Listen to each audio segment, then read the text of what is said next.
जो कहानी मैं आपको बताने वाला हूँ वो बहुत छोटी है, इतनी छोटी कि एक धूल भरी गली में, एक टूटे हुए चाय के कप में और मार्बल्स से भरी एक जेब में समा जाए।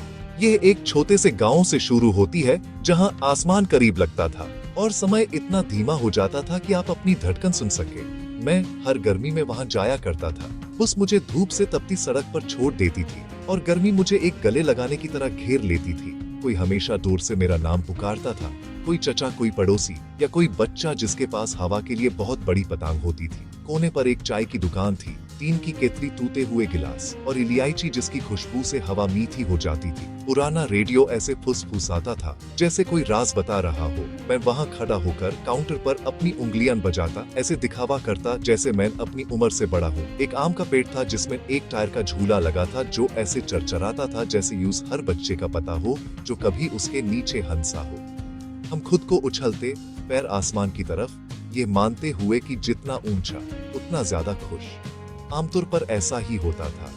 हैंडपंप हर बार खींचने पर चरचराता था और पानी इतना ठंडा होता था कि मेरे दांत दुखने लगते थे। कोई हमेशा एक मेटल का गिलास गिरा देता था और कोई और हमेशा कहता था, उठा लो बेटा। गली में क्रिकेट के खेल होते थे। ईंटों से बनी 3 विकेट, एक गेंद जो उम्मीद और टेपे से जुड़ी होती थी। आउट्स पर ऐसे बेहस होती थी जैसे कोर्ट केस हो। कोई स्कोर नहीं रखता था, हर कोई बाउंड्री याद रखता था। शामें लकड़ी के धुएं ताजी रोटियों की खुशबू से भारी होती थी।